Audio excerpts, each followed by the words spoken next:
Alright everyone, we start off today talking about some polling. Link in the description, not archived of course. This is a rolling average from RCP, so it's more meaningful. An aggregate of polls. Donald Trump is now up in every swing state. A few weeks ago it was like, well, Wisconsin's kind of on the edge. Now he's literally up in every one of these states. Another non-black pill moment.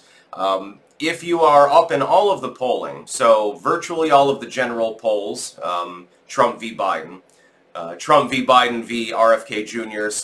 / Jill Stein / Cornel West, whoever else is actually aggregated in those polls. And you're ahead in all of the competitive states. And your opponent is deep underwater approval-wise, to an extent that Trump was never underwater nearly as much as Joe Biden is currently. I would say that we have a front-runner in the general election.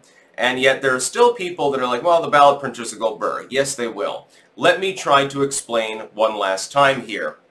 I'm sure it won't be the last time I explain it. If people do some topical vote ballot harvesting and some topical knocking on doors, like literally dedicate one afternoon of your entire existence and that's pretty much it, and assuming that the polling is, in the rudimentary sense, roughly accurate, so it's within the margin of error, Donald Trump would win re-election today.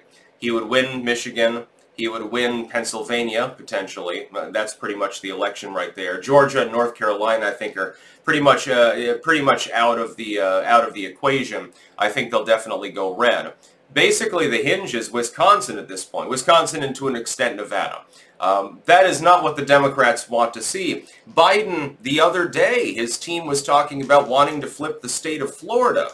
Oh, well, we think that we can win Florida, man. We're going to make Florida do push-ups. And no, I don't think so. As I analyzed the other day, you're probably talking about a 5 to 6 point advantage for Trump there in the final tally. And Florida does not have the ballot printers to go burr. So I don't know exactly where the Biden campaign expects to pick up enough votes to swing enough states to actually win the election at this point. There's a reason why it looks iffy whether we're going to even have general election debates, actually.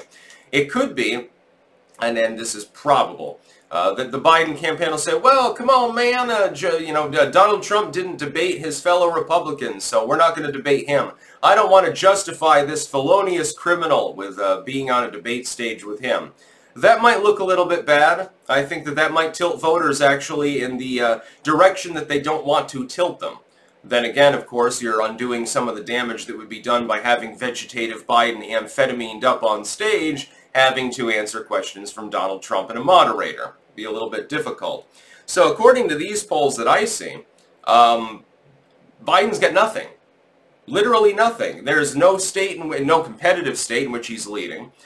These polls could end up in the end being even more favorable to Donald Trump. In the last couple of elections, we've seen Trump undersampled.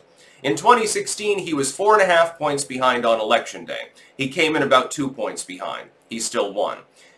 In 2020, he was about 7 points behind, and he came in around 4 points behind in the end. So there was about a 3-point swing in both of those elections towards Trump over the final result in polling. If that were to hold true right now, my goodness, you're looking at Virginia and Maine being competitive. The hinge could be Maine. The Democrats cannot win fundamentally on the executive ticket if that happens to be the case. If that's true, they lose. Down ballot, the damage may be different because a lot of the Republicans that are running are neocons, and so it doesn't necessarily trickle down the same way that it would in an election 20 years ago. 20 years ago, things would tack much more nicely together. It's become a nightmare for people like myself that look through polling data, actually determining what the hell is going to happen in a lot of these races. Before, it was more like, if the president is carrying it, typically, unless it's a re-election bid or something like that, and Trump's technically not an incumbent, you would expect that the out party would win the House and things would get shuffled up in the Senate pretty nicely. And it would tack along with the approval of the presidential candidate. That's no longer the case. It's no longer clear that that will happen. Right now, I would expect the Republicans to narrowly hold the House, to take the Senate back, although by maybe a seat or two. And it's not really meaningful. I mean, Romney's leaving, and that's good, but you're still going to get neocons in there. And I would expect Donald Trump not only to win all of the competitive states, but potentially compete for Maine and Virginia. Well, the game, set, match. I guess that would be quite a humdinger of an election. Can you imagine, by the way, I'm hoping that that happens, partially just for my own schadenfreude reasons. Can you imagine the reaction of the pink pussy hat wearers and the BLM members and Antifa and all of these groups? Oh, they'll howl with rage. There'll be some primal scream therapy going on all over the country. Be hilarious, and I think that that's probably for the best for the nation, because then we can enjoy posting about them online incessantly for days at a time, and the salt would flow, and it would be great, and I'm looking forward to it. Conversely, if Donald Trump loses, there's still going to be plenty of rage. Then you'll see mainly rage at RFK Jr., I think, which I would warn against. If Donald Trump does manage to lose, and it ain't because of shenanigans, it's also not going to be because of RFK Jr., but people will blame him anyway. I imagine he's going to be the whipping boy regardless of what happens in the election. Yeah, he's going to gain relevance, not because he actually played the spoiler, but because people will assume that he played the spoiler regardless of what occurs. Trump is up in every single competitive state. He never had this advantage, not even close, in 2020. He only sporadically led in polling in a couple of those states in 2016. He was far behind. He was admittedly, and this is in an unrigged election in 2016, he did have fewer popular votes than Hillary Clinton. He just had enough votes in the right areas to carry the election because we have an electoral system. In 2024, he's ahead in all of these places. Inexplicably, by the way, supposedly Orange Man bad, and he should be done by now about 12 times over, but he's managing to lead. We're going to see what happens. We do need more polling, but at this particular juncture, Trump is running away with it. He's got an enormous advantage, almost an insurmountable one. A lot of that is hard-earned support.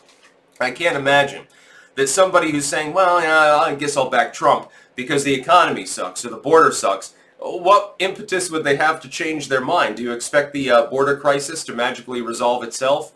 Me no think so. I don't think that that's going to occur, and so the damage may actually accumulate even further before November. That's about all. Peace out.